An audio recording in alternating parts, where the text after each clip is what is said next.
रामराम मंडळी, या नवरात्रीमध्ये अखिल भारतीय कीर्तन संस्थेत देवीच्या कृपेने मला प्रवचन करण्याची संधी मिळाली. कीर्तन अलंकार ही पदवी घेतल्यानंतर म्हणजे हबहब झाल्यानंतर मी केलेलं हे पहिलं प्रवचन. कामाख्या देवीवर असलेल्या या प्रवचनात नवरात्रीचे शास्त्रीय, धार्मिक, वैज्ञानिक महत्त्व, गुवाहाटी येथे असलेल्या देवीच्या योनीपीठाविषयीची माहिती, तिचा महिमा यावर हे प्रवचन आहे. 3 वर्षांपूर्वी या देवीचं हे योनीपीठ खूप चर्चेत आलं होतं. माननीय उपमुख्यमंत्री एकनाथ शिंदे त्यावेळी 40 आमदारांना घेऊन देवीच्या मंदिरात गेले होते. त्यामुळे हे देवस्थान खूप चर्चेत आलं होतं. कामाख्या देवीचं हे प्रवचन आपल्याला आवडेल. शेवटपर्यंत नक्की ऐका.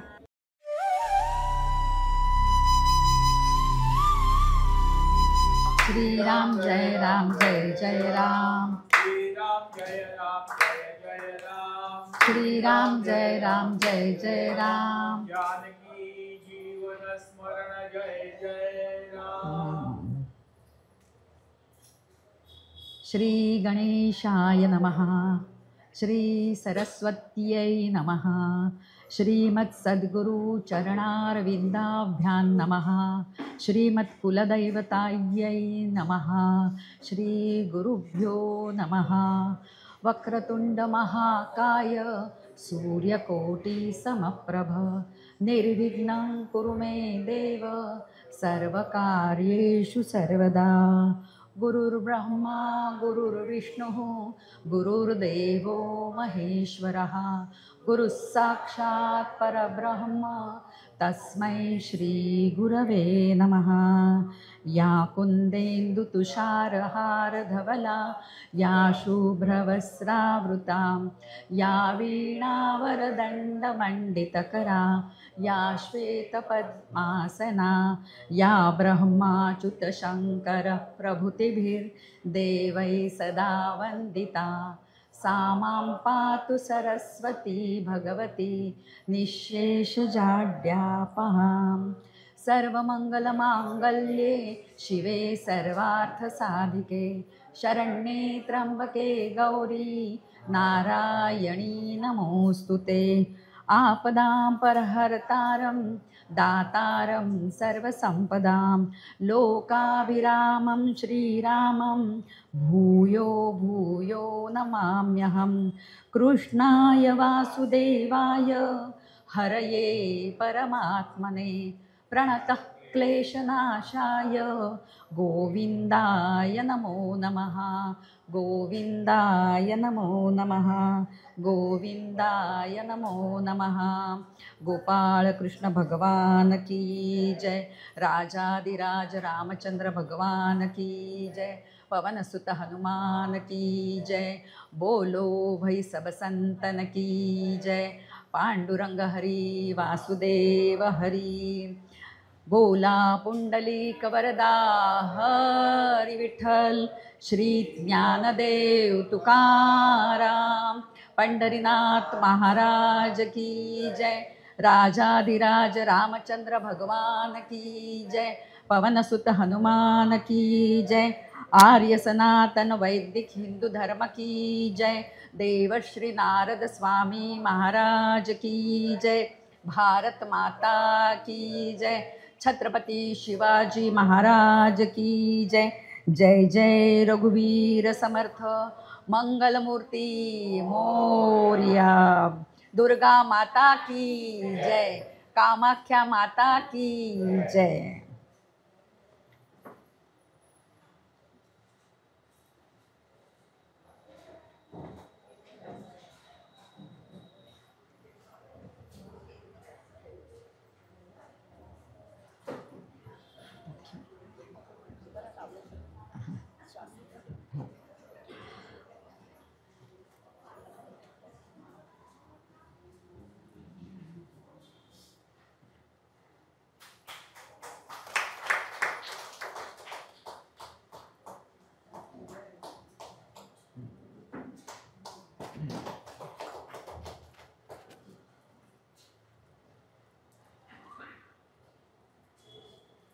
भक्तजन हो, आज या इथे आपण विठ्ठल मंदिरात त्या भगवंताच्या साक्षीने प्रवचन करण्याची संधी मला मिळत आहे.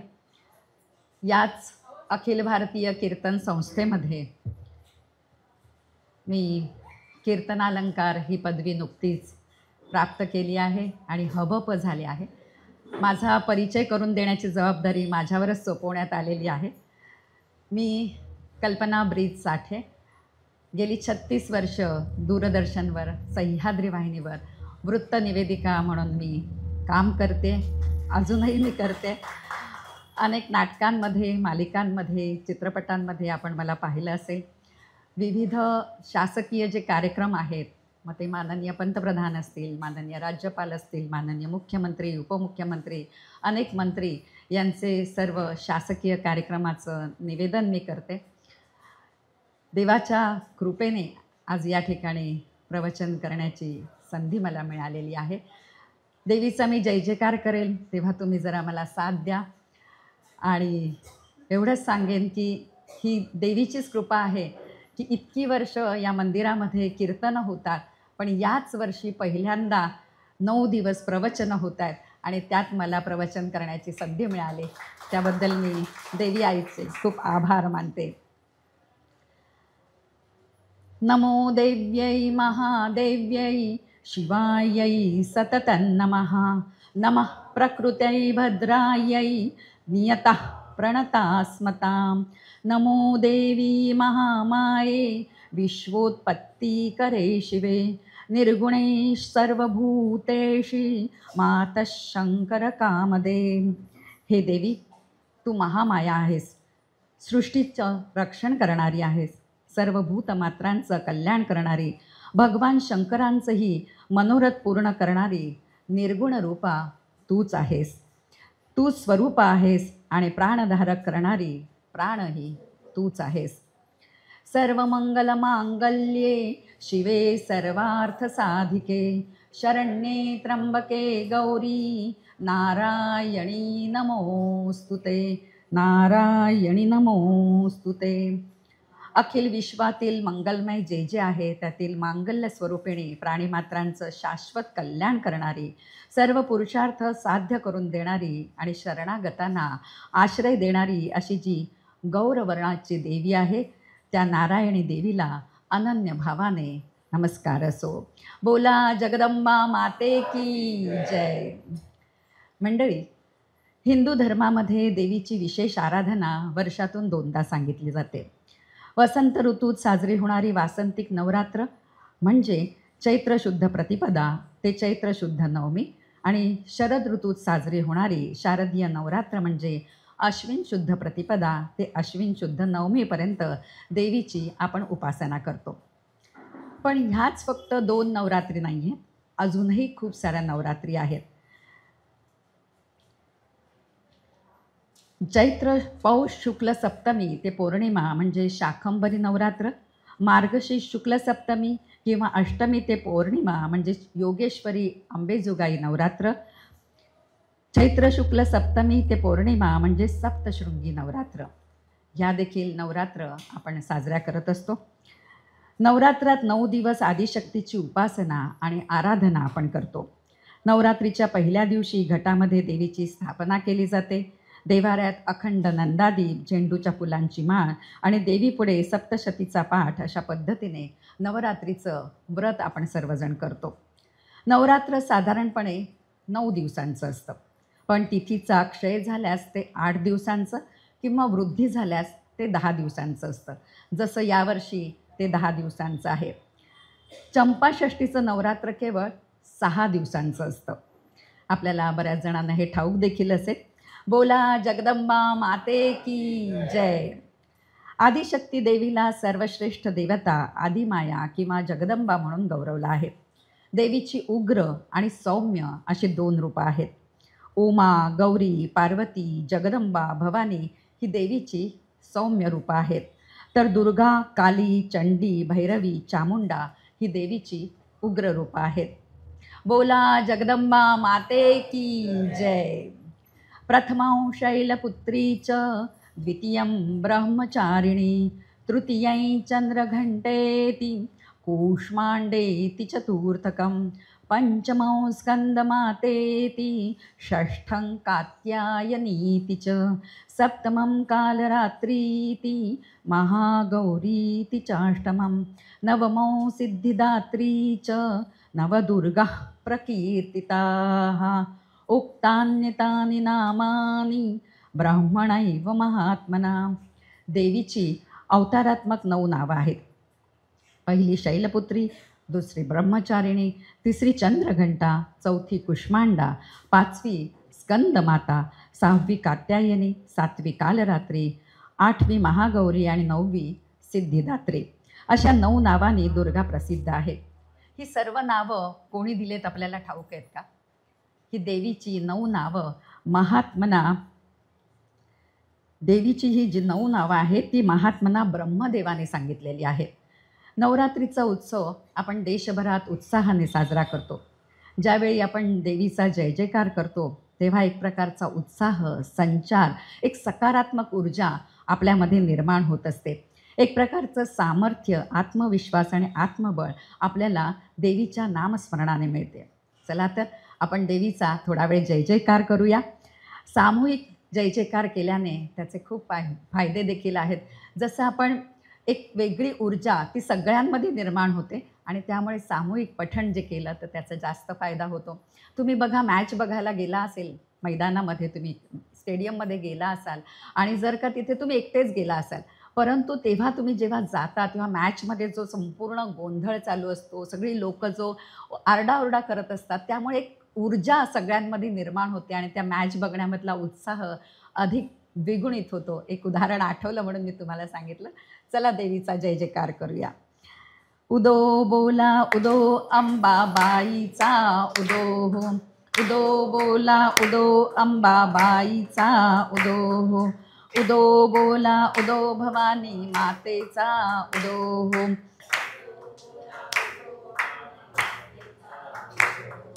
उदो बोला उदो जगदंबेचा उदो हो,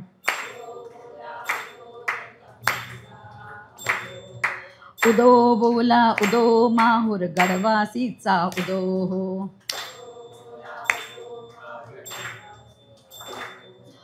उदो बोला उदो सप्तशृंगीचा उदो हो,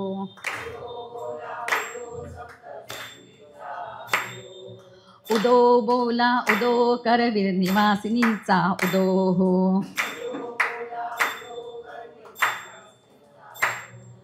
उदो बोला उदो रेणुका मातेचा उदो हो,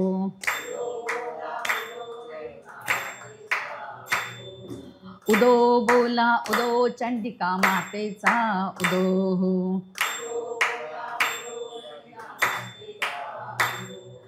उदो बोला उदो आदि शक्तीचा उदो हो,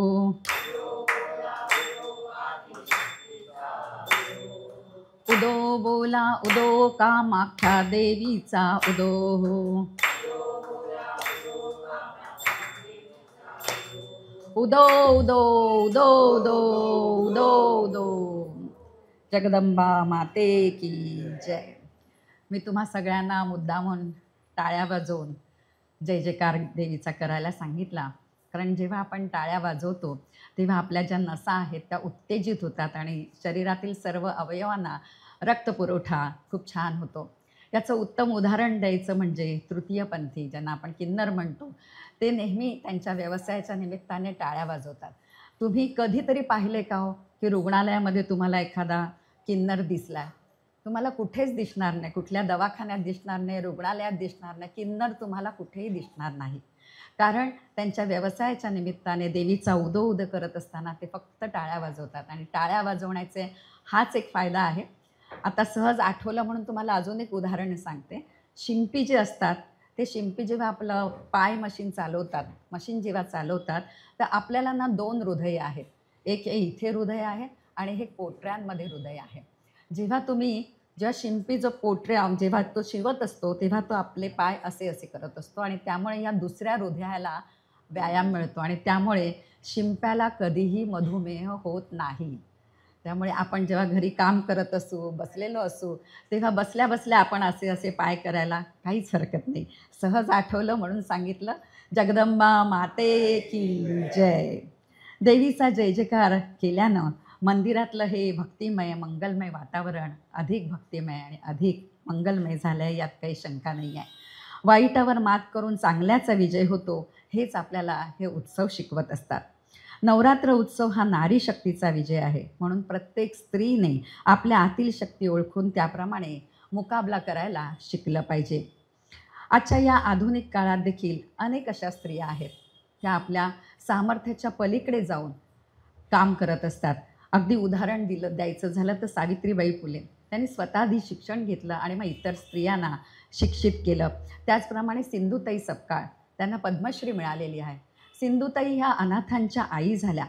नवऱ्याने त्यांना आणि मुलीला घराबाहेर काढलं, फलाटावर राहिल्या, रेल्वे फलाटावर राहिल्या, स्मशानात राहिल्या आणि त्यानंतर त्या अनाथांची आई झाल्या. कशा बरं झाल्या त्या अनाथांची आई? शिक्षणही नव्हतं, परंतु जिभेवर सरस्वती होती. आपले अनुभव ते लोकांसमोर त्या मांडत होत्या आणि त्यातून ते व्याख्यान संपल्यानंतर त्या पदर पसरून सगळ्यांकडे पैसे मागायच्या आणि त्या पैशातून त्यांनी या अनाथांना आपली आई म्हणून त्या संबोधू जावं लागल्या. सगळ्यांना ओळख झाली आणि त्यांना पद्मश्री देखील मिळाली. पद्मश्री तुलसी गौडा, पद्मश्री सालुमारदा तिम्मक्का, पर्यावरणामध्ये त्याने खूप मोठं काम केलं आहे, त्यांना देखील पद्मश्री मिळाली आहे. राहीबाई पोपरे यांनी काय केलं तर बियाणांचं संवर्धन केलं आणि त्यांना देखील पद्मश्री मिळाली. या अशा मोठ्या स्त्रिया आहेत, त्यांची नावं आहेत, खूपच मोठ्या आहेत त्या. परंतु सामान्य गृहिणी देखील आपल्या मर्यादा ओळखून काम करत असते. या आधुनिक स्त्रियांची देखील नावं वेगवेगळी आहेत. उमा, चंदा अशी वेगवेगळी नावं आहेत, परंतु त्यांचं कार्य देखील तितकंच मोठं आहे. सकाळी उठल्यापासून रात्री झोपेपर्यंत ही स्त्री घरामध्ये काम करत असते, घरातल्यांच्या सगळ्यांची काळजी घेत असते, पण कुठलीही अपेक्षा तिला नसते की कोणी माझं कौतुक करावं, मला 4 पैसे द्यावेत, अशी कुठलीही अपेक्षा न करता निस्वार्थपणे ती काम करत असते.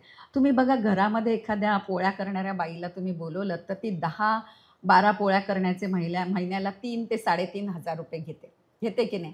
घेते. परंतु आणि आपण आनंदाने देतो. एखाद्या महिन्यामध्ये जर का पाहुणे वाढले तर ती आठवण करून देते, ताई या महिन्यात पाहुणे होते बरं का, आणि मग म्हणजे तिची अपेक्षा असते की आपण जरा जास्त पैसे द्यावेत. परंतु घरातली ही स्त्री आहे, ती कुठलीही अपेक्षा न ठेवता काम करत असते, वेळेचं नियोजन करत असते. म्हणजे तिला सकाळी 8:15ची ट्रेन पकडायची असेल तर त्या हिशोबाने ती उठते, घरचं सगळं आवरते आणि 8:15ची ट्रेन पकडते. पण तिच्या या वेळेच्या व्यवस्थापनाचं कोणीही कौतुक करत नाही. परंतु हेच डबेवाले जे आपला डबा पोचवतात, त्यांच्या वेळेचं व्यवस्थापन किती चांगलं आहे म्हणून जगभरात कौतुक केलं जातं. पण तेच डबेवाले वेळेत घरी येतात, जे काय 9 वाजता येत असतील, 10 वाजता येत असतील, तेव्हा ती डबा करून देणारी स्त्री असते, तिचं कोणीच कौतुक करत नाही. खरोखरच हा विरोधाभास आहे. असो, जगदंबा माते की जय. देवीला आपण देवी माता, देवी माऊली, जय माता दी असं म्हणतो. म्हणजेच देवीला आपण आईचं स्वरूप मानतो. हीच आई भक्तांवर प्रेम करते, त्यांची काळजी घेते. बोला जगदंबा माते की जय. मी आता श्लोक म्हणणार आहे, तेव्हा तुम्ही नमस्तस्ये नमस्तस्ये नमस्तस्ये नमो नमः म्हणा. सर्व घेणार नाही आहे, त्यातले काही मोजकेच श्लोक मी घेणार आहे. नमो देव्यै महादेव्यै शिवायै सततं नमः. नमः प्रकृत्यै भद्रायै नियतः प्रणतास्मतां. रौद्रायै नमो नित्यायै गौर्यै धात्र्यै नमो नमः. ज्योत्स्नायै चेन्दुरूपिण्यै सुखायै सततं नमः. कल्याणै प्रणतां वृद्धे सिद्धै कर्मो नमो नमः. नैरृत्ये भूभृताल्लक्ष्मै शर्वाण्ये ते नमो नमः. दुर्गायै दुर्गपारायै सारायै सर्वकारिण्यै. ख्यात्यै तथैव कृष्णायै धूम्रायै सततं नमः. अतिसौम्यातिरौद्रायै नतास्तस्यै नमो नमः. नमो जगत्प्रतिष्ठायै देव्यै कृत्यै नमो नमः. या देवी सर्वभूतेषु विष्णुमायेति शब्दिता. नमस्तस्यै नमस्तस्यै नमस्तस्यै नमो नमः. या देवी सर्वभूतेषु चेतनेत्यभिधीयते। नमस्तस्यै नमस्तस्यै नमस्तस्यै नमो नमः। या देवी सर्वभूतेषु बुद्धिरूपेण संस्थिता। नमस्तस्यै नमस्तस्यै नमस्तस्यै नमो नमः। या देवी सर्वभूतेषु मातृरूपेण संस्थिता। नमस्तस्यै नमस्तस्यै नमस्तस्यै नमो नमः। या देवी सर्वभूतेषु भ्रान्तिरूपेण संस्थिता। नमस्तस्यै नमस्तस्यै नमस्तस्यै नमो नमः। इन्द्रियाणामधिष्ठात्री भूतानां चाखिलेषु यां भूतेषु सततं तस्यै व्याप्तिदेव्यै नमो नमः। चितिरूपेण या कृष्ण मे तद्व्याप्य स्थिता जगत्। नमस्तस्यै नमस्तस्यै नमस्तस्यै नमो नमः। या देवीला आपण विष्णू मायेच्या रूपात, चेतनेच्या रूपात, बुद्धीच्या रूपात, निद्रेच्या रूपात, शक्तीच्या रूपात, तृष्णेच्या रूपात, छायेच्या रूपात, शांतीच्या रूपात, लज्जेच्या रूपामध्ये, श्रद्धेच्या रूपात, कांतीच्या रूपात, लक्ष्मीच्या रूपात, वृत्तीच्या रूपात, स्मृतीच्या रूपात, दयेच्या रूपात, तुष्टीच्या रूपात, मातेच्या रूपात आपण तिला नेहमी वंदन करत असतो। जगदंबा माते की जय। देवीची अनेक रूपं आहेत, त्यामध्ये शांकिनी, डांकिनी, अलक्ष्मीसुद्धा आहेत। तसंच आधुनिक काळातसुद्धा सौम्य स्वभाव असलेल्या स्त्रिया आहेत आणि ज्या भांडकुदळ आहेत अशा देखील स्त्रिया आहेत। सगळीकडे सगळ्या प्रकारची माणसं ही असणारच आहेत।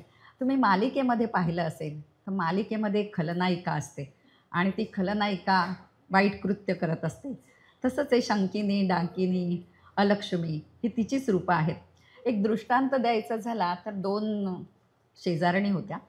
त्यातली एक होती ती सौम्य स्वभावाची होती आणि दुसरी होती ती भांडकुदळ होती। तिला भांडल्याशिवाय अजिबात करमत नसे। काहीतरी कारण काढून त्या शेजारणीशी ती भांडण करत असे। एक दिवस असा येतो की तिला भांडणाला कारणच मिळत नाही। मग आता काय करायचं, भांडायचं तर आहे। मग ती काय करते, ती छान पैठणी नेसते आणि शेजारणीकडे जाते, भांडं घेऊन जाते आणि म्हणते याच्यामध्ये मला विस्तव दे। तर शेजारीण म्हणते, ती सौम्य स्वभावाची असते, तिला माहीत असतं ही असं करते रोज, पण ती लक्ष देत नाही। ती सौम्य स्वभावाची असते, ती जाते आतमध्ये आणि मग तिच्या लक्षात येतं की अरे ही तर भांडं घेऊन आले, म्हणून ती परत येते आणि म्हणते अगं तू भांडं आणलं आहेस ना, तर ते भांडं दे, त्याच्यामध्ये मी तुला विस्तव देते। ती भांडणारी आहे, तिला तर भांडल्याशिवाय काय करमत नव्हतं। ती म्हणाली मी अजिबात भांडं देणार नाही। तर म्हणाली मग विस्तव कशात देऊ, तर ती म्हणाली हे घे माझ्या पदरामध्ये दे। तर ती सौम्य स्वभावाची बाई होती, ती म्हणाली की अगं जर एवढी भरजरी साडी नेसून आलीस तू, मी जर का तुझ्या पदरामध्ये कोळसे घातले तर पदर तुझी साडी जळून जाईल। मी जळून गेली तर काय झालं, तुझ्या बापाने दिली आहे का? बापाने हा विषय काढल्यानंतर भांडण आलंच की नाही। म्हणजे ज्यांना भांडायचे आहे, ज्यांचा स्वभाव तमोगुण ज्यांच्यामध्ये आहेत, ते काहीतरी कारण काढून हे करणार एवढं नक्की आहे। देवीचा आपण जय जयकार केलेला आहे, पण या देवीचा आहे नवरात्री शब्दांमधून नव अहोरात्र किंवा 9 विशेष रात्रींचा बोध होतो। यावेळी शक्तीच्या 9 रूपांची उपासना केली जाते, कारण रात्री हा शब्द सिद्धीचं प्रतीक आहे। भारताच्या प्राचीन ऋषीमुनींनी रात्रीला दिवसापेक्षा जास्त महत्त्व दिलं आहे। त्यामुळेच दिवाळी, होळी, शिवरात्री, नवरात्री ह्या रात्री येतात। जर रात्रीचं महत्त्व नसतं तर अशा उत्सवांना रात्र न म्हणता दिन म्हणाले असते, म्हणजे शिवदिन, नवदिन असं म्हटलं गेलं असतं। आत्मशक्ती, मानसिक शक्ती, यौगिक शक्ती प्राप्त करण्यासाठी रात्रीचा उपयोग केला जातो। माणसाने रात्रीचं वेळेचं महत्त्व शास्त्रीय वैज्ञानिक दृष्टीने समजण्याचा प्रयत्न केला पाहिजे। रात्रीमध्ये निसर्गाचे सर्व अवरोध संपुष्टात येतात। आपल्या ऋषीमुनींनी हजारो लाखो वर्षापासून हे वैज्ञानिक रहस्य जाणलं आहे। आपण वैज्ञानिक कारण देखील बघूया, नवरात्री आपण का साजरं करतो त्याचं। दिवसभर काम करणं आणि रात्री झोपणं हा आपला दिनक्रम असतो, पण या उत्सव काळात आपण रात्रभर जागरण करतो। ही जागरण करण्याची शक्ती आपल्याला त्या देवीमुळे मिळते, त्या भगवंताच्या रूपाने मिळते। पण सध्या मात्र जागरण करायचं म्हटलं तर तरुण पिढीला एक वेगळंच वेड लागलेलं आहे. जागरण करणं देवीसमोर म्हणजे काय करतात ते बरं? रात्रभर जागतात ते देवी जागण्याची शक्ती देते त्यांना, पण ते जागतात काय करतात? मोबाईल घेऊन असतात किंवा अपेय पान करतात, रात्रभर धिंगाणा घालतात, पत्ते कुटतात आणि भसाड्या आवाजामध्ये अश्लील गाणी लावतात. हे जागरण आहे का हो? अजिबात नाही. त्यापेक्षा तुम्ही जेव्हा रात्री खरंच जागत असाल तेव्हा तुम्ही देवीचं नामस्मरण करा, जय जयकार करा. परंतु आजची तरुण पिढी हे करताना आपल्याला दिसत नाही.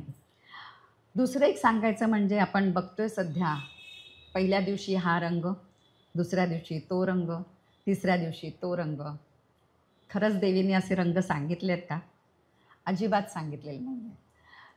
हे जे रंग काढण्याचं जे आलं ते एका वर्तमानपत्राने त्यांचा जेव्हा खप कमी होत होता आणि तो खप वाढवण्यासाठी काय करावं म्हणून त्यांनी एक युक्ती केली आणि महिलांना सामील करून घेण्यासाठी त्यांनी हा रंग पहिल्या दिवशी, आता दुसऱ्या दिवशी ब्रह्मचारिणी असते. ब्रह्मचारिणीचं तुम्ही रूप पाहिलं असेल तर शुभ्र साडी असते, पांढरी साडी असते, तिच्या हातात कमंडलू असतं. पण आजच्या ह्या दुसऱ्या दिवशी कुठला रंग होतो मला माहीत नाही, पण हा लाल रंग होता. म्हणजे होता की नाही, पण देवीने किंवा पुराणामध्ये कुठेच धर्मामध्ये आपल्याला असं सांगितलेलं नाही आहे की या दिवशी हा रंग, या दिवशी हा रंग. पण आपण भोळ्या बाबड्या बायका आपण हे ऐकतो आणि त्याचं अनुकरण करतो. आणि हेच त्या वर्तमानपत्रवाल्यांना माहीत होतं, म्हणूनच त्यांनी हे असं केलं. आणि आपणही काय विचार करतो, जाऊ दे ना, आज कुठल्या रंगाचा ड्रेस घालायचा, कुठल्या रंगाची साडी नेसायची, कशाला एवढा विचार करायचा, दिलाय ना हा रंग, नेसूया आपण. असा आपणही एक भोळा बाबडा विचार करतो. सगळ्यांना पटतंय ते. आपणही असा भोळा बाबडा विचार करतो आणि त्या रंगाची साडी नेसून मोकळे होतो. बोला जगदंबा माते की जय. आपण पाहिलं असेल, वैज्ञानिक आपण कारण बघतोय, आपण जर पाहिलं असेल तर दिवसा जर आपण कोणाला हाक मारली तर ती जास्त दूरपर्यंत ऐकू जात नाही. दिवसा असणारा आवाज, गोंधळ हे जरी कारण असलं तरी त्यामागील वैज्ञानिक कारण असं आहे की सूर्याची किरणं आवाज लहरी, रेडिओ लहरींना प्रतिबंध करतात. मी आकाशवाणी, दूरदर्शनवर आहे त्यामुळे या रेडिओ लहरी वगैरे हे सगळं मला माहीतच आहे. परंतु रेडिओ हे याचं उत्तम उदाहरण आहे. कारण आपण अनुभवलं असेल की कमी शक्तीच्या सूक्ष्म लहरींच्या रेडिओ स्टेशनला दिवसा पकडणं शक्य नसतं. परंतु सूर्यास्तानंतर मात्र छोट्यातल्या छोट्या रेडिओ स्टेशनला रेडिओ लहरींना पकडणं शक्य असतं. यामागे वैज्ञानिक सिद्धांत असा आहे की सूर्याची किरणं दिवसा रेडिओ लहरींना अडवतात. त्याचप्रमाणे मंत्र, जपाच्या ज्या लहरी आहेत त्यासुद्धा आपण जेव्हा दिवसा म्हणतो तेव्हा त्यामध्ये अडचण येते. त्यामुळे ऋषीमुनींनी रात्रीचं महत्त्व दिवसापेक्षा जास्त सांगितलं आहे. मंदिरामध्ये घंटा आणि शंखाच्या आवाजाच्या स्पंदनाने दूरपर्यंत वातावरण शुद्ध होतं, किटाणुरहित होतं. हेच रात्रीचं तर्कशुद्ध महत्त्व आहे. त्या वैज्ञानिक तत्त्वांना लक्षात ठेवून आपल्याला इच्छा, मनोकामना तसंच शक्तिशाली विचार लहरींना जे रात्रीत वायुमंडलामध्ये योग्य विधी करून पाठवतात त्यांच्या इच्छा, मनोकामना पूर्ण होतात. म्हणजे आपण हे सगळं करत असताना जप, तप जे काही करत असतो ते रात्रीच्या वेळे केलं. म्हणून बघा ब्रह्ममुहूर्ताला आपण उठतो, 3:30 वाजता आपण उठतो. का उठतो? देवाची वेळ आहे, देवाला आपल्याला तेव्हा भेटायचं आहे आणि म्हणून आपण ब्रह्ममुहूर्ताला 3:30 वाजता पहाटे उठतो.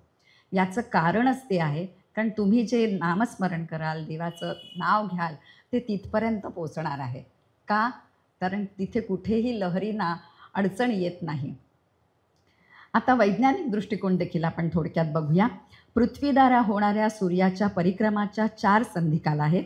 त्यामध्ये मार्च आणि सप्टेंबर महिन्यामध्ये येणाऱ्या मुख्य 2 महत्त्वाच्या नवरात्री येतात. यामध्ये रोगाच्या आक्रमणाची सर्वाधिक शक्यता असते. मार्च आणि सप्टेंबर. कोरोना कधी आला होता? मार्चमध्ये आला होता. म्हणूनच शरीराला निरोगी, शुद्ध आणि तन मनाला निर्मळ तसंच पूर्णपणे निरोगी स्वस्थ ठेवण्यासाठी केल्या जाणाऱ्या व्रताला नवरात्र असं म्हणतात. आणि शरीरात निवास करणाऱ्या जीवनी शक्तीला दुर्गा असं म्हटलं आहे. शरीरातील मुख्य इंद्रियांमध्ये शिस्त, स्वच्छता, तारतम्य स्थापित करण्यासाठी तसंच शरीराला क्रियाशील ठेवण्यासाठी शरीरातील 9 द्वारांना शुद्ध ठेवण्यासाठी 9 दिवस साजरे करतो आपण. म्हणूनच या 9 दिवसांसाठी 9 मातेची रूपं सांगितली आहेत. 9 दिवसात हवन, पूजन केलं की यामध्ये अनेक औषधी वनस्पती असतात. आता मी म्हटलं जसं प्रतिकारशक्ती वाढवायची असते आपल्याला, आणि म्हणूनच ही औषधी या हवनामध्ये, होमामध्ये टाकली जाते, जेणेकरून आपली प्रतिकारशक्ती वाढते. म्हणजे तुम्ही बघा की आपल्या पूर्वजांनी, ऋषीमुनींनी किती विचार केला या सगळ्या गोष्टींचा, की या दरम्यान मार्च आणि सप्टेंबरमध्ये रोग येण्याची शक्यता आहे, तर काय करायला पाहिजे. आणि तेव्हा या नवरात्री आपण साजऱ्या करतो. नववर्षात अन्न, धन, व्यापार आणि सुखशांतीचं आकलन केलं जातं. नवरात्रीमध्ये देवी आणि नवग्रहाची देखील पूजा केली जाते. जीवनभर आयुष्यात सुखसमाधान यामुळे लाभतं असं म्हणतात.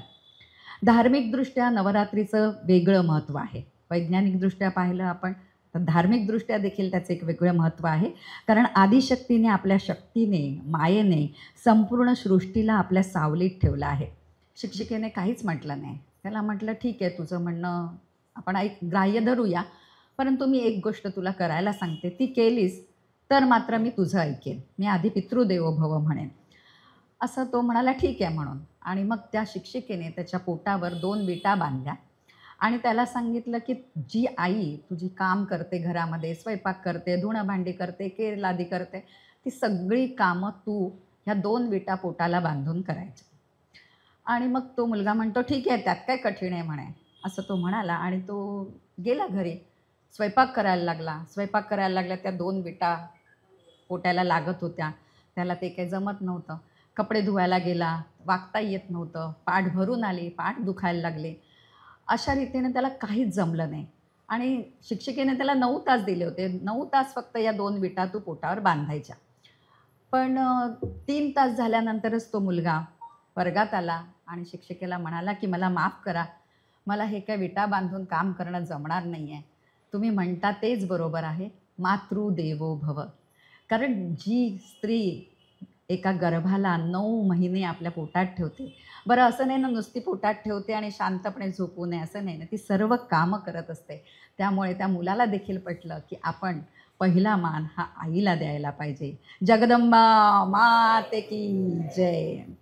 या 9 देवींची साधना आणि 10 महाविद्यांचं अधिक महत्त्व आहे. नवरात्रीमध्ये 10 महाविद्यांच्या साधनेमुळे देवींना प्रसन्न केलं जातं. 10 महाविद्यांमध्ये देवींमध्ये प्रामुख्याने 10 रूपं आहेत. काली, तारा, छिन्नमस्त, षोडशी, भुवनेश्वरी, त्रिपुरभैरवी, धूमावती, बगलामुखी, मा पितांबरा मातंगी आणि कमला. अशा 10 महाविद्या आहेत. 9 देवी आहेतच, पण ह्या 10 महाविद्या आहेत. ही महाविद्यांची नावं ऐकली होते का तुम्ही कधी? कदाचित तुम्ही ऐकली देखील असतील. यामध्ये एक देवी आहे बगलामुखी, आणि त्या बगलामुखी मातेचा मंत्र मी म्हणते. ओम ह्रीं बगलामुखी सर्वदुष्टानां वाचं मुखं पदं स्तंभय जिह्वां कीलय बुद्धिं विनाशय ह्रीं ओम स्वाहा. ओम ह्रीं बगलामुखी सर्वदुष्टानां वाचं मुखं पदं स्तंभय जिह्वां कीलय बुद्धिं विनाशय ह्रीं ओम स्वाहा. किती छान वाटतं ना मंत्र ऐकताना. हा बगलामुखी मातेचा मंत्र आहे. तुमचे काही कामं होत नसतील, तुम्हाला खूप शत्रू असतील, तुमच्यावर जळणारे खूप असतील, आणि कोर्ट कचेरीची जर तुमची कामं होत नसतील तर रात्री 12च्या आत हा मंत्र म्हणावा. रात्री 12 नंतर म्हणू नये मात्र, पण रात्री 12च्या आत ह्या मंत्राचा जप करावा. तुम्हाला असं लक्षात येईल की तुमचे शत्रू जरा कमी होत आहेत, तुमची जी कामं राहिली आहेत ती पटापट होतील. बोला जगदंबा माते की जय. प्रत्येक महाविद्या विविध फळं देणारी तसंच सिद्धी देणारी आहे.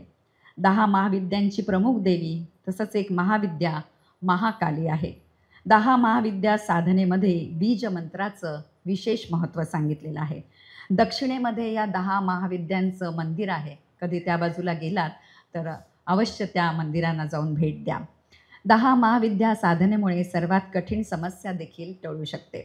जर आपण कुठल्याही देवाची पूजा करत असाल, ऐका, जर तुम्ही कुठल्याही देवाची पूजा करत असाल पण शक्तीची पूजा केली नाही तर ती पूजा व्यर्थ आहे. शक्तीचं योगविद्येमध्ये महत्त्व आहे. कुंडलिनी शक्तीला जागृत केल्याशिवाय योगसिद्धी प्राप्त होऊ शकत नाही.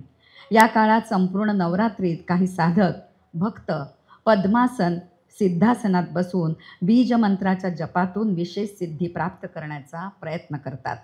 नवरात्रात 51 पीठांमध्ये भक्तांचा समूह शक्तीच्या उपासनेसाठी एकत्र येतो. जे भक्त साधक शक्तिपीठांमध्ये जाऊ शकत नाही ते आपल्या घरी बसून शक्तीला माता आईला आवाहन करतात. बोला जगदंबा माते की जय. थोडासा आपण गजर करूया. जय श्री अंबे जय जगदंबे, जय श्री अंबे जय जगदंबे, जय श्री अंबे जय जगदंबे, जय श्री अंबे जय जगदंबे, जय श्री अंबे जय जगदंबे, जय श्री अंबे जय जगदंबे, जय श्री अंबे जय जगदंबे, जय श्री अंबे जय जगदंबे, जय श्री अंबे जय जगदंबे, जय श्री अंबे जय जगदंबे, जय श्री अंबे जय जगदंबे, जय श्री अंबे जय जगदंबे. बोला जगदंबा माते की जय. आज खरं तर अष्टमी दुपारपर्यंत 2 वाजेपर्यंत होती आणि आता नवमी लागलेली आहे. 9व्या दिवशी आपण सिद्धिदात्री या देवीला त्या स्वरूपामध्ये तिची पूजा करतो. या देवीच्या आराधनेमध्ये सर्व प्रकारची सिद्धी आपल्याला प्राप्त होते.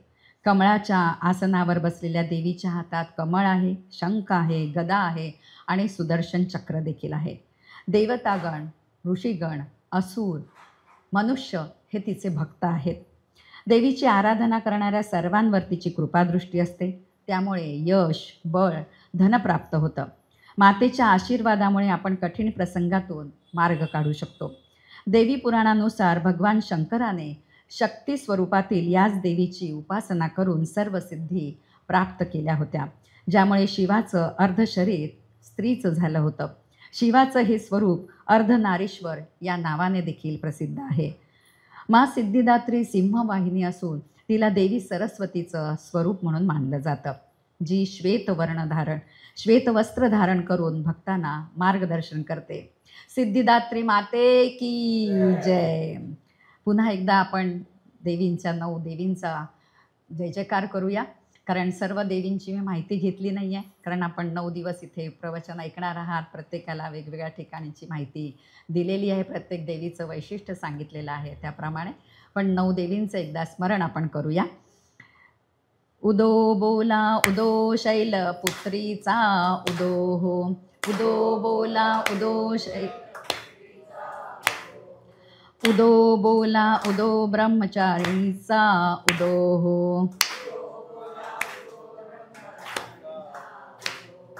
उदो बोला उदो चंद्र घंट मातेचा उदो हो,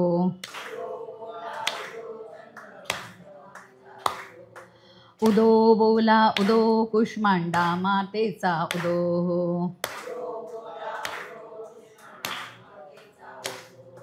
उदो बोला उदो स्कंद मातेचा उदो हो,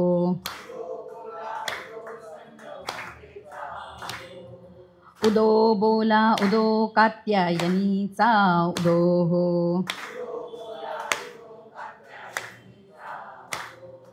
उदो बोला उदो काल रात्रीचा उदो हो, उदो बोला उदो महागौरीचा उदो हो, उदो बोला उदो सिद्धिदात्रीचा उदो हो.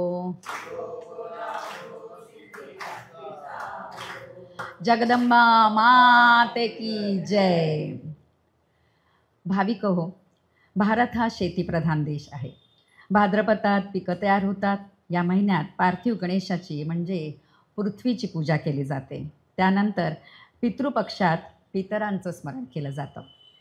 या ठिकाणी मी एक तुम्हाला सांगेन की आत्ताची जी तरुण पिढी आहे त्यांना प्रश्न पडतो, हे का करायचं, कशाला करायचं. पण ही पितरांची पूजा या 15 दिवसात करणं अत्यंत महत्त्वाचं आहे. आत्ताच मी एके ठिकाणी ऐकलं की गुरुजी जोशी म्हणून त्यांचं नाव होतं, ते सांगत होते की जेव्हा आपला देह आपण सोडतो, आत्मा निघून जातो आपल्या देहातनं, तेव्हा तो कुठे आणि कसा फिरत असतो आणि त्याला मार्ग दाखवण्याचं काम या आपण दिवसामध्ये करायचं असतं. जेव्हा एखादी व्यक्ती गेल्यानंतर त्याने एक छान उदाहरण दिलं. एक मुलगा होता जो परदेशात होता आणि त्याचे वडील वारले. तो आला इथे मुंबईमध्ये आणि तो म्हणाला, गुरुजींना हो ते जे काय आहे ना ते तुम्ही पटापट आटपा, माझं रात्रीचं फ्लाईट आहे, जे काय आहे ते लवकर आटपा. त्यांनी समजवण्याचा प्रयत्न केला की बाळा हे असं नसतं, हे असं असतं, आपण पिंडदान करतो म्हणजे काय देतो, त्यांच्याबरोबर प्रवासाला आपण त्यांच्यासाठी काहीतरी खाणं देतो, 9व्या दिवशी हे करतो, 10व्या दिवशी ते करतो, असं सगळं समजावून सांगितलं. पण तो काय ऐकण्याच्या मनस्थितीत नव्हता. तो म्हणाला जे काय आहे ते लवकर करा, माझं रात्रीचं फ्लाईट आहे, मला जायचं आहे. गुरुजी म्हणाले ठीक आहे. आणि जेव्हा त्याने ते पिंड ठेवला आणि एक कावळा येऊन त्या पिंडाला शिवला, लगेच शिवला कावळा. आणि तो शिवल्यानंतर मात्र तो मुलगा ढसाढसा रडायला लागला. इतका रडायला लागला की गुरुजींना कळेना की अरे कावळा तर शिवला, तर मग तू का रडतोयस. म्हणून त्यांनी त्याला विचारलं की तू का रडतोयस बरं. तो म्हणाला तुम्ही त्या कावळ्याकडे पाहिलंत का हो. तर गुरुजी म्हणाले नाही, कावळ्यासारखा कावळा, त्याच्यात काय बघायचं, मी नाही पाहिलं. तो म्हणे त्या कावळ्याला ना एक पाय होता आणि माझ्या वडिलांना देखील एकच पाय होता. आणि ते पाहिल्यानंतर तो मुलगा ढसाढसा रडला आणि त्या गुरुजींना म्हणाला की गुरुजी मी आता थांबणार आहे, तुम्ही जे काही दिवस करणार आहात 9, 10, 11, 12, 13 जे काही दिवस करणार आहात ते मी अगदी प्रामाणिकपणे मनोभावे करणार आहे. म्हणजे आपण हे म्हणतो की हे काय आहे, याच्यामध्ये काय आहे, कावळाच का, दुसरा पक्षी का नाही. पण कावळा आहे ना तो शिजलेलं अन्न खातो आणि दुसरे पक्षी आहेत ना ते शिजलेलं अन्न काही नाही खात. ते कडधान्य खातील, काहीतरी डाळी खातील, गहू खातील आणि म्हणून कावळा असतो. म्हणजे इतका आपल्या लोकांनी, आपल्या पूर्वजांनी इतका विचार करून ह्या सगळ्या गोष्टी मांडून ठेवलेल्या आहेत. आपणच कुठेतरी कमी पडतो या तरुण पिढीला समजावून सांगण्यामध्ये. आणि मला असं वाटतं की आपण त्याचं महत्त्व या तरुण पिढीला सांगायला पाहिजे. आत्ताच्या जमान्यामध्ये काय करतात माहिती आहे का, गुरुजींना विचारतात काय हे 10वं 12वं 13वं याला किती खर्च येईल हो. तर गुरुजी म्हणतात काहीतरी येतील 25,000 खर्च येईल. आता महागाई वाढले म्हणून 25,000. मग ते काय म्हणतात ठीक आहे, हे 25,000 आम्ही एका ब्राह्मणाला देतो किंवा तुम्हाला देतो किंवा कुठल्या तरी संस्थेला दान करतो. पण ते दान केल्याने तुम्हाला पुण्य मिळणार नाही आहे, तुमच्या पितरांना मोक्ष मिळणार नाही आहे. त्याच्यासाठी तुम्हाला हे सर्व विधी जे आपल्या सांगितलेले आहेत, आपल्या पुराणामध्ये ऋषीमुनींनी सांगितले आहेत, ते आपल्याला करणं अतिशय महत्त्वाचं आहे. अश्विन महिन्यामध्ये पिकं घरात येतात, अशातच नवरात्र येतात.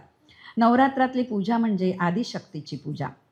पृथ्वी, आप, तेज, वायू, आकाश या पंचमहाशक्तीची पूजा म्हणजे नवरात्र पूजा. दुर्गा पूजा म्हणजे महाकाली, श्री महालक्ष्मी आणि श्री महासरस्वती यांची पूजा. श्री महाकाली ही शरीर सामर्थ्याची देवता आहे. महाकाली हे रूप तमोगुणी मानलं जातं. श्री महालक्ष्मी ही धनलक्ष्मी, ध्यानलक्ष्मी, धैर्यलक्ष्मी आणि शौर्यलक्ष्मीची देवता आहे. महालक्ष्मी ही रजोगुणी रूप मानलं जातं. श्री महासरस्वती विद्येची देवता आहे आणि तिचं रूप हे सत्वगुणी मानलं जातं. साक्षात परमात्म्याने मातृरूपात स्वतःचा केलेला आविष्कार म्हणजे देवी. साक्षात परमेश्वराने मातृरूपात स्वतःचा केलेला आविष्कार म्हणजे देवी. ही आदिशक्ती देवमाता विश्वजननी आहे. सत्ययुगात पराविद्या, त्रेतायुगात श्रीविद्या, द्वापारयुगात ती ब्रह्मविद्या आणि कलियुगात ती शक्तिविद्या आहे. माणसाला ज्ञानशक्ती, इच्छाशक्ती, क्रियाशक्ती देणारी ती आदिशक्ती आहे. आपण सकाळी उठल्यापासून ह्या सगळे कामं करत असतो. ही कोण आपल्याला शक्ती देते? ही आदिशक्ती आपल्याला सगळी बुद्धी देत असते आणि आपल्याकडून ही सगळी कामं करून घेत असते. महाराष्ट्रामध्ये 3.5 शक्तिपीठं आहेत, तुम्हाला माहीतच आहे. कोल्हापूर, धाराशिव, नांदेड इथे पूर्ण शक्तिपीठं आणि नाशिकमध्ये अर्धशक्तिपीठ आहे. या सर्व तीर्थक्षेत्रांना मोठा मान आहे, कारण ही तीर्थक्षेत्र जागृत आहेत असे मानलं जातं. 9 दिवस आपण देवीचा जागर केल्यानंतर येते ती विजयादशमी. अश्विन शुद्ध दशमीला विजयादशमी तसंच दसरा आपण म्हणतो. विजयादशमी हा विकासाचा, वैभवाचा आणि विजयाचा सण आहे. भारतीय संस्कृतीत प्रत्येक आचार विचारात, उत्सव समारंभात, व्रतवैकल्यात जीवन समृद्ध करण्यासाठी तसंच आनंद वाढवण्यासाठी विचार केलेला आहे. निसर्गाशी एकरूपता हे तर भारतीय संस्कृतीचं प्रधान अंग आहे. विजयादशमीच्या मुहूर्तावर अपराजिता देवीचं पूजन करावं असं पूर्वजांनी सांगितलेलं आहे. ही देवी विजय देते. या दिवशी सीमोल्लंघन आणि शमीपूजन हे मुख्य विधी केले जातात. मातृरूपाने भ्रातृरूपापर्यंत विश्वात भरून राहिलेली चेतना म्हणजे दुर्गा मातेची विविध रूपं आहेत. मार्कंडेय ऋषींची ही कल्पना आहे आणि त्या आत्मचैतन्याचा साक्षात्कार साधणं ही त्या आदिमायेची उपासना आहे. मोह, अज्ञान, अहंकार या सर्वांचा नाश करून त्यावर विजय मिळवून सत्य, ज्ञान, प्रकाश याची प्राप्ती करून घेणं हे मानवी जीवनाचं मंगल ध्येय आहे. ते साध्य करायचं असेल तर प्रत्येकाच्या हृदयात ज्योतिरूपाने, चैतन्य रूपाने वास करणाऱ्या विश्वचैतन्याला, आदिमायेला, जगज्जननीला आपण शरण गेलं पाहिजे. हाच दिव्य आणि संपूर्ण वैज्ञानिक संदेश आणि आदेश सप्तशतीचा कर्ता मार्कंडेय ऋषी यांनी सांगितला आहे. देवीचा आणि असुरांचा संग्राम हे एक रूपक आहे. माणसाच्या मनातला तो निरंतर लढा आहे. दैवी आणि पाशवी शक्तीचा तो लढा आहे. आपण म्हणतो की राग, लोभ, मोह, मद, मत्सर आपण सगळे हे आपले शत्रू आहेत. ह्यांच्यावर आपण विजय मिळवला तर खऱ्या अर्थाने आपण विजयादशमी साजरी करू शकतो. एक तुम्हाला छोटंसं उदाहरण सांगते. मी आता शिकत होते कीर्तनालंकार, आता नुकतीच झाले. तर आम्हाला अभ्यासाला 2ऱ्या वर्षाला आणि 3ऱ्या वर्षाला असं आहे की तुम्ही जायचं आणि कुठे कीर्तन चालू आहे त्या कीर्तन पाहायचं आणि जे जे काही कीर्तनकाराने सांगितले ते लिहून त्या फॉर्ममध्ये लिहून ते फॉर्म आम्ही द्यायचे. असा अभ्यासक्रमाचा तो एक भाग आहे. आम्ही त्याला प्रकल्प म्हणतो. अशीच मी एकदा एका मंदिरात गेले होते आणि कीर्तन सुरू होतं आणि त्या मंदिरामध्ये अशी प्रथा होती की एक वीणा घेऊन मागे वीणेकरी उभं राहणार, नामस्मरण करत राहणार, इथे कीर्तन सुरू राहणार. आणि मी ते कीर्तन शरदबुवा घागांचं ते कीर्तन होतं आणि मी ऐकत होते. बऱ्याचशा अशा बायका बसलेल्या होत्या आणि चालू होतं कीर्तन. एक मुलगी होती, ती वीणा घेऊन उभी राहिली. कोणी दुसरं आलं की ती वीणा त्या व्यक्तीकडे सुपूर्द करायची, बाजूला उभी राहायची.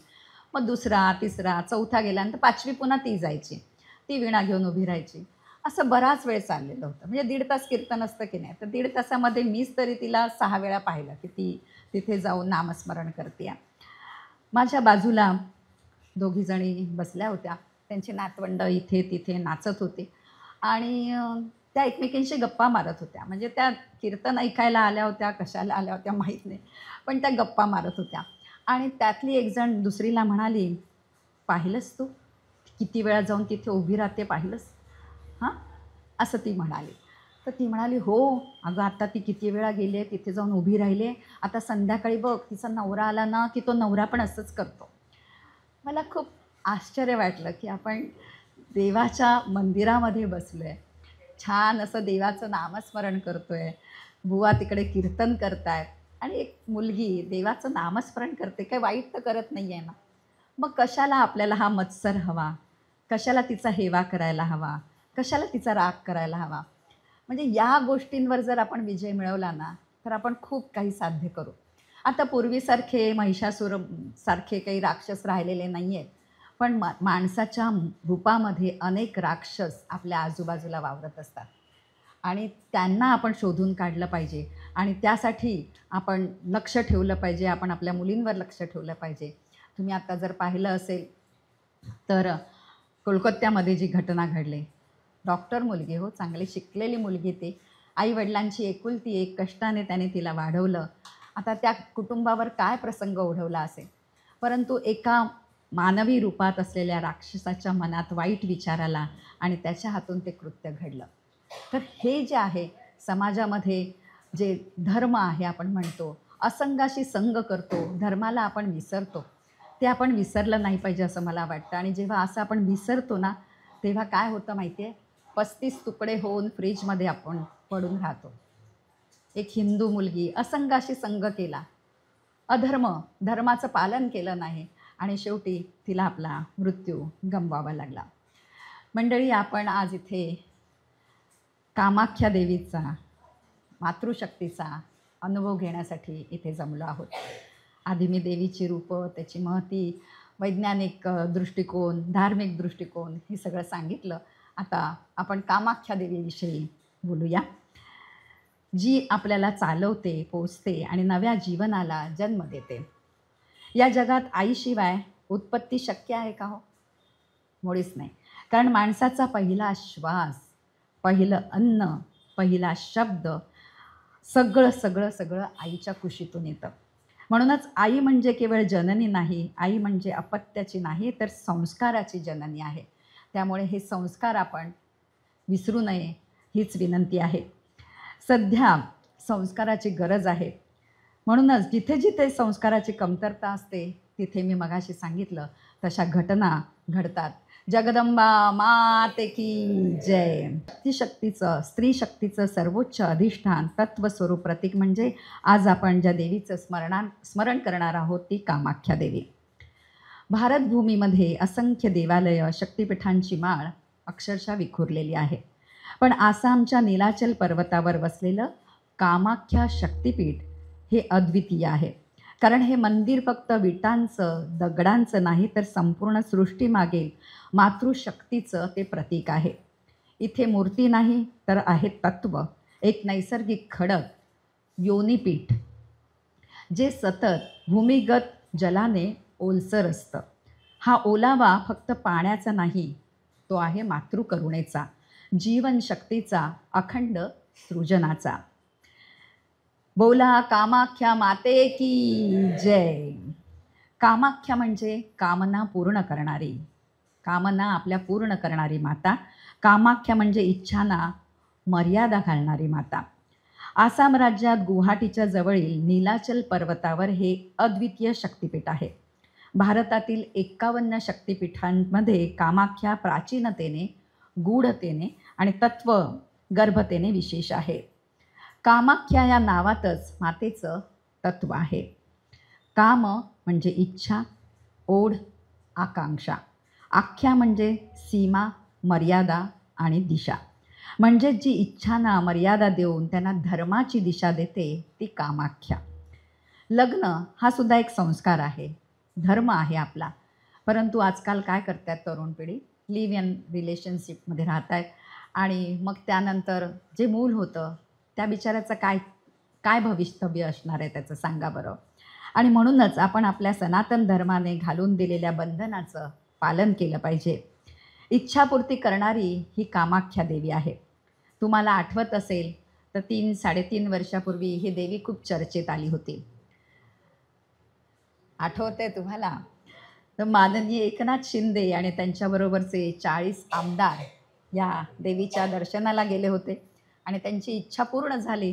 ते मुख्यमंत्री झाले आणि मग पुन्हा ते सर्वांना घेऊन तिकडे त्या कामाख्या देवीला गेले होते. त्यामुळे ही देवी इकडे खूप चर्चेत आली होती. कारण ही आसामची देवी आहे, आपल्या इकडे फार जणांना माहीत नाही आहे. आणि तेव्हा एक राजकारणी असा बोलला होता. तो असं म्हणाला होता की 40 रेडे तिथे गेले आहेत तर देवीला बळी द्या, अशा पद्धतीचं वक्तव्य त्यांनी केलं होतं. असं तो त्यांचा भाग झाला. पण देवी काही रक्ताची भुकेलेली नाही आहे. ती फक्त आणि फक्त आपल्या भक्तीची भुकेलेली आहे. आणि ज्या समाजामध्ये वाईट रूढी आहेत त्याच्यावर संत एकनाथाने 300 भारुडं लिहिलेली आहेत. जे समाजामध्ये वाईट घडते त्याच्यासाठीच त्यांनी ही 300 भारुडं लिहिली. मग त्याच्यात दार उघडवया, दार उघड असेल, येड लागलं अशी एकनाथाने 300 भारुडं लिहिलेली आहेत. भारतभूमीवर स्त्री शक्तीचा विविध अधिष्ठानं पसरलेली आहेत. काशीची विश्वलक्ष्मी, कोलकात्याचा कालीघाट, उडुपीची महालक्ष्मी आणि आसामची कामाख्या. सतीदेवीच्या देहाचे अवयव जिथे जिथे पडले तिथे तिथे शक्तिपीठं निर्माण झाली. नीलाचल पर्वतावर सतीची योनी पडल्याचं मानलं जातं.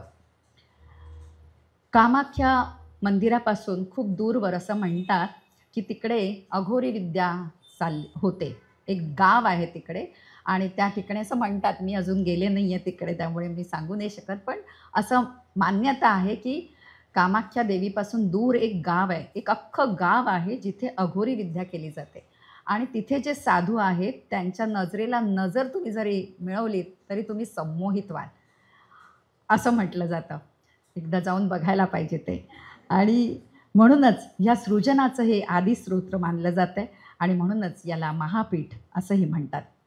शिव म्हणजे चैतन्य आणि शक्ती म्हणजे सृजन, याचं ऐक्य जगाला उभं ठेवतं. कामाख्या त्या ऐक्याचं स्पंदन आहे, प्रतीक आहे. स्त्री म्हणजे शक्ती, स्त्री म्हणजे सृजन, स्त्री म्हणजे जीवनाचा उगम. स्त्री देह, तिचं आरोग्य, तिच्या जैविक चक्रांचा सन्मान ही केवळ सामाजिक जबाबदारी नाही, तर आध्यात्मिक कर्तव्य आहे. या पवित्र स्थळी येणं म्हणजे केवळ दर्शन नाही, तर हा संस्कार आहे. घरात, शाळेत, समाजामध्ये आदर, स्वच्छता, समता वाढवणं ही देवीची आपली खरी पूजा आहे. आता मात्र शाळेतच मुलींना त्या 4 दिवसांचं महत्त्व सांगितलं जातं. त्या दिवसात घ्यावयाची काळजी, रजस्वल आल्यानंतर काय करायचं याचं महत्त्व शाळेमध्ये शिकवलं जातं. कामाख्या देवी हे योनिपीठ असल्यामुळे देवीला देखील रजस्वलाती होते आणि या काळात मंदिर 3 दिवस पूर्णपणे बंद असतं. कितीही अतिमहत्त्वाची व्यक्ती आली तरीसुद्धा हे मंदिर उघडलं जात नाही.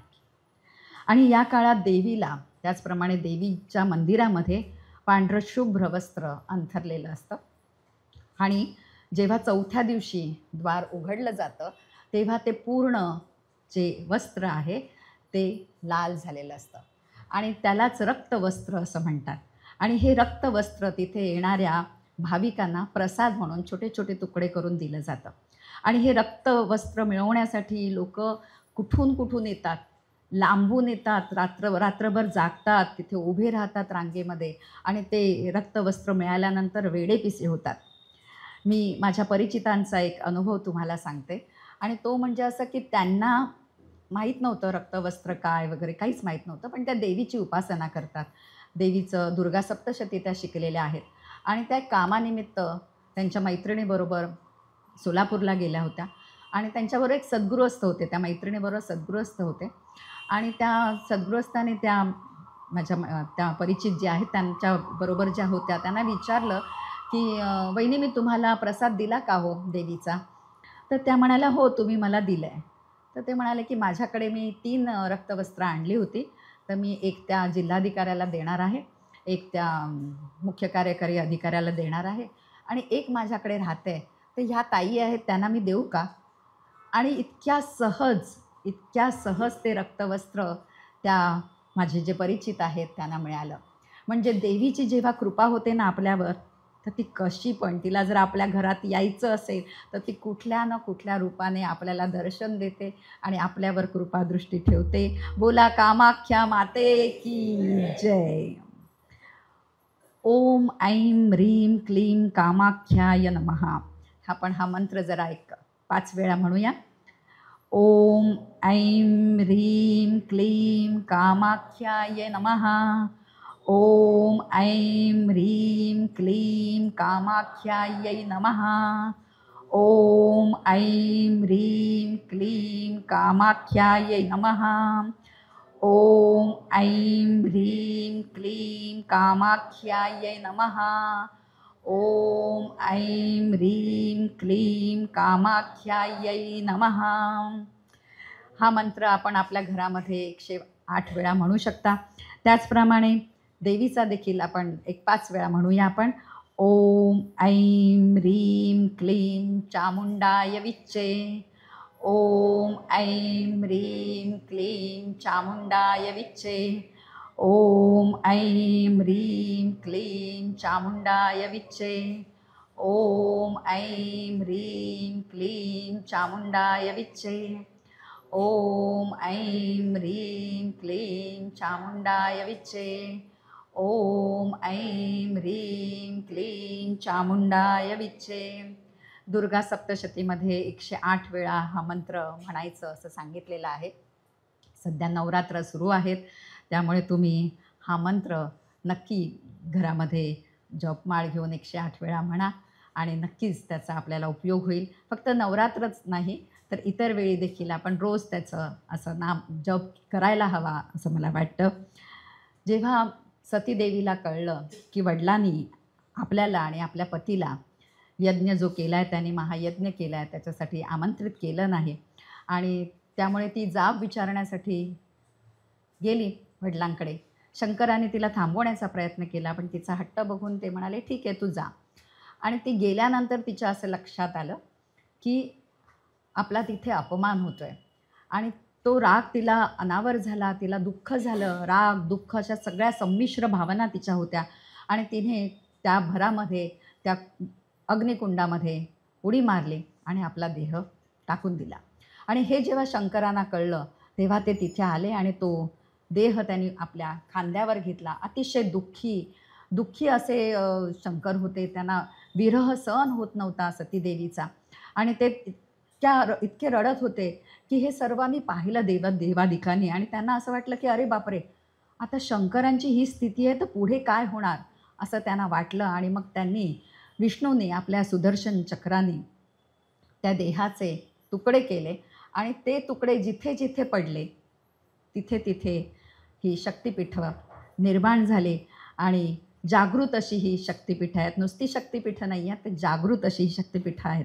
म्हणजे उदाहरणच द्यायचं झालं तर आसाममध्ये हे योनीपीठ मी सांगितलं कामाख्या देवीचं आहे. त्याचप्रमाणे हिमाचल प्रदेशामध्ये नैना देवी आहेत, कारण तिथे देवीचे डोळे पडलेत. त्यानंतर जिथे जीभ पडली ती ज्वाला देवी ठिकाण म्हणून प्रसिद्ध आहे, हे देखील हिमाचल प्रदेशामध्ये. ज्वाला देवीच्या इथे असं म्हटलं जातं की 9 ज्वाला अजूनही तिथे प्रज्वलित होतात. 9 ज्वाला अशा वेगवेगळ्या ठिकाणी प्रज्वलित होतात आणि अनेक संशोधक तिकडे आले. कशामुळे ह्या ज्वाला अजूनही तेवत आहेत हे बघण्यासाठी त्यांनी संशोधन केलं. ना तिकडे कुठला वायू आहे की तो त्यांना वायूमुळे त्या पेटत आहेत किंवा काहीच नाही आहे, कुठलंच इंधन नाही आहे, वायू नाही आहे, तरीसुद्धा त्या ज्वाला तिथे तेवत आहेत. असं म्हणतात की अकबराने त्या ज्वाला बुझवण्यासाठी खूप प्रयत्न केला. त्याने खूप प्रयत्न केला परंतु शेवटी त्या ज्वाला काही विझल्या नाहीत. शेवटी अकबर देवीला शरण आला. बोला जगदंबा माते की जय. आजच्या युगामध्ये या तरुण पिढीला आपण हे सर्व काही सांगायला हवं असं मला वाटतं. म्हणजे आपण म्हणतो की नाही तो काय ऐकत नाही, ती काय बघत नाही, ती काय करत नाही, परंतु त्यामागचं वैज्ञानिक आणि शास्त्रीय धार्मिक कारण जर आपण या तरुण पिढींना सांगितलं तर नक्कीच ते ऐकतील. पण आपण ते सांगण्यामध्ये कुठेतरी कमी पडतोय आणि जर त्यांना सांगितलं तर तेही तितक्या श्रद्धेने, विश्वासाने, भक्तीने देवीची प्रार्थना करतील. आपण हा सगळा विचार आता व्हायला हवा आहे. इतर धर्मातील लोक आपल्या धर्माविषयी खूप कट्टर आहेत असं आपण म्हणतो की नाही, हां ते ना खूप कट्टर आहेत असं आपण अगदी सहज म्हणतो. पण त्यांच्या धर्माविषयी कोणी बोललं तर सर तन से जुदा, दुसरा पर्यायच नाही त्यांच्याकडे, सर तन से जुदा. पण आपण अगदी तसं करायचं नाही आहे, कारण आपला सनातनी धर्म आहे, आपल्या धर्मामध्ये असं काही सांगितलेलं नाही आहे. परंतु आपण आपल्या धर्माबद्दल कोणी काही म्हणत असेल, वाईट सांगत असेल तर आपण त्याला रोखलं पाहिजे, थांबवलं पाहिजे. आता आपणच आपल्या सणांविषयी, उत्सवाविषयी, आपल्या देवांविषयी आपणच समाज माध्यमामध्ये काहीतरी लिहित असतो. आपण फार पुरोगामी आहोत असं दाखवण्याचा आपण प्रयत्न करत असतो. पण हे असं होऊ नये असं मला वाटतं. कारण जर का आपण ते बघा, तुम्ही कधीही बघा, ते त्या धर्माची लोक दर शुक्रवारी जाणार म्हणजे जाणार, नमाज पढणार म्हणजे पढणार, दिवसातनं रोजा करणार म्हणजे करणार, पाणीसुद्धा पित नाही तो उन्हाळ्यामध्ये, ते उन्हाळ्यासारख्या ह्या हंगामामध्ये ते पाणीसुद्धा पित नाहीत. पण त्यांचे कट्टर आहेत, ते आहेत की नाही कट्टर. पण आणि तेच तुम्ही ख्रिश्चन बघा, दर रविवारी ते जाणार, आपल्या चर्चमध्ये जाणार, प्रार्थना करणार, मास म्हणतात ते, मास अटेंड करणार आणि येणार. पण आपण असं करतो का? आपण देवळात जातो का? आपण आपल्या नातवंडांना, मुलांना कधी घेऊन जातो का? हां, वाढदिवस असेल तर आपण म्हणतो चल रे आज वाढदिवस आहे, जाऊया जरा देवाच्या पाया पडून येऊया असं आपण म्हणतो. पण जेव्हा आपण इतरांकडे बोट दाखवतो किंवा इतर हे असं करतात असं म्हणतो, तेव्हा आपण आपल्या धर्माविषयी किती जागृत आहोत, आपण आपल्या धर्माविषयी काय करतो आहे याचं भान, सामाजिक भान आपल्याला ठेवायला हवं. मला असं वाटतं की आपण पुन्हा एकदा देवीचा जागर करण्यापूर्वी एक तुम्हाला अजून कामाख्या देवीचं उदाहरण सांगते. सिक्कीमकडचं एक कुटुंब होतं आणि अतिशय गरीब म्हणजे मजुरी करून जगणारं असं ते कुटुंब. आणि त्या स्त्रीच्या रोज स्वप्नामध्ये कामाख्या देवी येत होते आणि ती कामाख्या देवी येऊन तिला सांगत होती माझं दर्शन घ्यायला ये. तिला तोपर्यंत ती सिक्कीमची, आसामची देवी, तिला तेवढं काही माहीत नव्हतं, पण ती म्हणत होती ही देवी मला बोलवते, मला गेलं पाहिजे. पण तिला काही जाता येत नव्हतं, कारण मोलमजुरी करणारे ते कुटुंब होतं. तिने नवऱ्याला सांगायचा प्रयत्न केला, दारुडा नवरा, त्याने काही लक्ष दिलं नाही. 1 वर्ष असंच निघून गेलं. दुसऱ्या वर्षी पुन्हा तेच घडलं. पुन्हा तिने आपला हट्ट केला, पण तिच्याकडे पैसे नव्हते. कोणाकडून उसने घेऊन ती करू शकली असती ते, पण तिला तसं करायचं नव्हतं. उसने पैसे घेऊन देवीच्या दर्शनाला तिला जायचं नव्हतं. आणि 3ऱ्या वर्षी ती आजारी पडली, खूप आजारी पडली. पण देवी तिच्या स्वप्नात येऊन तिला सांगत होती की तू ये, माझं दर्शन घे. पण तिला जाणं शक्य नव्हतं. मग शेवटी तिने मनाचा हिया केला आणि नवऱ्याला सांगितलं की बाबा रे, मला देवीच्या दर्शनाला जायचं आहे, काही करून मला जायचं आहे. आणि नेमके त्याला मोलमजुरीचे त्या दिवशी 900 रुपये मिळालेले होते. तो तिला म्हणतो, तू इतकी वर्ष माझ्या मागे लागतेस, मला तुम्ही हे द्या, मला तुम्ही ते द्या. हे बघ, मला आज 900 रुपये मिळालेत. मला नेहमी जास्त पैसे मिळतात, पण मी देताना तुझ्या हातात कमी टेकवतो. पण आज मी तुला खरं सांगतो, मला 900 मिळाले, ते हे तू घे. ती म्हणाली, मला काही नको, मला फक्त देवीच्या दर्शनाला तुम्ही घेऊन जा. त्याला खूप राग आला आणि तो म्हणाला, ठीक आहे, असं म्हणाला, निघून गेला आणि दारू प्यायला गेला. पैसे थोडेसे जे काय होते असतील त्याने ते दारूमध्ये उडवले आणि दारू पिऊन तो आला. तो दारू पिऊन आल्यानंतर मात्र तिला आता कळेना, आता मी कसं सांगू की मला जायचं आहे म्हणून. पण काय माहीत काय झालं, ती देवीची कृपा झाली. तो दारू पिऊन आलेला असतानाच तो म्हणाला की तुला जायचं आहे ना उद्या, चल बॅग भर, जाऊया आपण. आणि तिची ती इच्छा पूर्ण झाली. ती देवीकडे गेली, देवीचं दर्शन घेतलं आणि काही दिवसाने ती गरोदर राहिली आणि तिला मुलगी झाली. तिला 3 मुलगे होते आणि तिची खूप इच्छा होती की मला मुलगी व्हावी आणि तिला मुलगी होत नव्हती आणि तिच्या पोटी मुलगी जन्माला आली आणि तिने तिचं नाव कामाख्या ठेवलं, कारण तिची अशी श्रद्धा होती की त्या देवीलाच माझ्या पोटी यायचं होतं आणि म्हणून ती माझ्या स्वप्नात येऊन मला दृष्टांत देत होती. हेच जर मी 3 वर्षापूर्वी गेले असते तर मला 3 वर्षापूर्वी ही मुलगी झाली असते. बोला कामाख्या माते की जय. आज आपण सर्वजण इतक्या मोठ्या संख्येने इथे उपस्थित आहात. ज्यांना इथे येऊन मी प्रवचन हे पहिल्यांदाच करते. यापूर्वी मी मोठे मोठे कार्यक्रम केलेत, परंतु प्रवचन करण्याची ही माझी पहिलीच वेळ आहे. अखिल भारतीय कीर्तन संस्थेने मला ही संधी दिली की प्रवचन करण्याची. प्रवचन म्हणजे काय, जे उपस्थित श्रोता आहेत, भाविक आहेत. वचन म्हणजे विचार, चांगले विचार आपल्या प्रवचनातून द्यावेत, हा त्यामागचा उद्देश असतो. आणि कीर्तनामध्ये तुम्हाला सर्वांना माहीतच आहे, आपण देवाची स्तुती करत असतो, त्याचं नामस्मरण करत असतो. प्रवचनामधून आपण एक वेगळे विचार काहीतरी समाजाला द्यायला पाहिजेत, हा विचार त्यामागे असतो. आणि त्यामुळे हे प्रवचन करण्याची माझी पहिलीच वेळ आहे. जर काही कमतरता राहिली असेल, काही चुकलं असेल, तर तुम्ही सर्वजण मोठी मंडळी आहात, मला मोठ्या मनाने माफ करा. आणि जे काही माझ्याकडून चांगलं झालं असेल ते देवी आईने माझ्याकडून करून घेतलं असं मी समजते. आणि या भगवंताच्या चरणी, देवीच्या साक्षीने इथे कीर्तन करण्याची मला संधी अखिल भारतीय कीर्तन संस्थेने दिली. त्याबद्दल मी संस्थेचे खूप आभार मानते. त्याचप्रमाणे अध्यक्ष आहेत माधव खरे साहेब, त्याचप्रमाणे कार्यवाह आहेत किशोर साठे साहेब, त्याचप्रमाणे या मंदिरासाठी अहोरात्र काम करणारी जी मंडळी आहेत, पदाधिकारी आहेत, त्यांचे देखील मी मनापासून आभार मानते. माझ्या गुरुवर्या उमाताई तेंडुलकर आणि मार्गदर्शिका वंदनाताई टिळक यांचे देखील मी मनापासून आभार मानते. आपण सर्वजण इतक्या मोठ्या संख्येने इथे उपस्थित झालात, माझं प्रवचन शांतपणे ऐकून घेतलं. असंच प्रेम आणि असेच आशीर्वाद माझ्यावर राहू द्या, हीच मी तुम्हाला प्रार्थना करते. आणि पुन्हा एकदा आपण देवीचा जय जयकार करूया. बोला जगदंबा माते की जय. उदो बोला उदो अंबा मातेचा उदो हो. उदो बोला उदो अंबा मातेचा उदो हो. उदो बोला उदो जगदंबेचा उदो हो. उदो बोला उदो कामाख्या मातेचा उदो हो. उदो बोला उदो कामाख्या मातेचा उदो हो. उदो बोला उदो भवानी मातेचा उदो हो.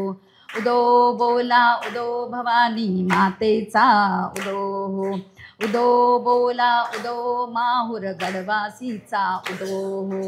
उदो बोला उदो माहुर गडवासीचा उदो उदो बोला उदो सप्तशृंगीचा उदो उदो बोला उदो सप्तशृंगीचा उदो उदो बोला उदो करवीर निवासिनीचा उदो उदो बोला उदो करवीर निवासिनीचा उदो उदो बोला उदो रेणुका मातेचा उदो उदो बोला उदो रेणुका मातेचा उदो उदो बोला उदो चंडिका मातेचा उदो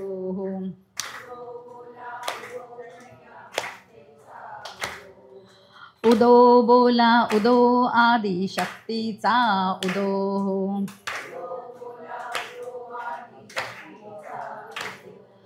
उदो बोला उदो भवानी दुर्गेचा उदो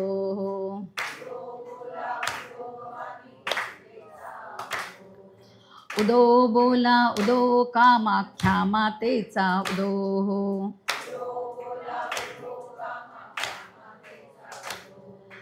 उदो बोला उदो शैलपुत्रीचा उदो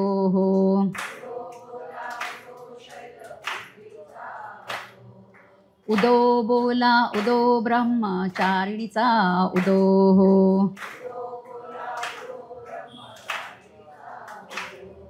उदो बोला उदो चंद्रघंटेचा उदो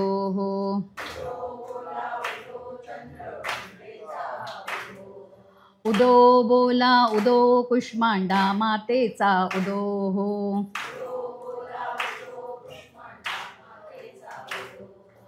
उदो बोला उदो स्कंद मातेचा उदो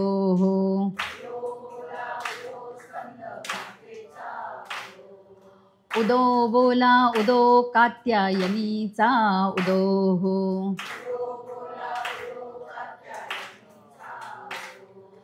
उदो बोला उदो काल रात्रीचा उदो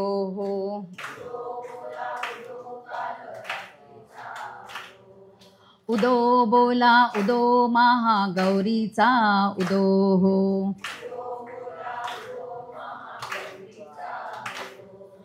उदो बोला उदो सिद्धिदात्रीचा उदो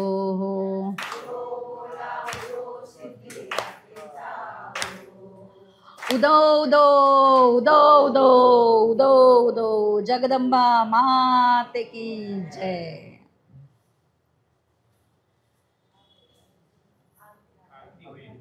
हां तुम्ही सुरुवात करा ना. हां करा ना सुरुवात करा तुम्ही. दुःखहर्ता वार्ता वेदनाची नुरवी पूर्वी प्रेम कृपा जयाची सर्वांगी सुंदर शेंदुराची कंठी झळके माळ मुक्ता फळांची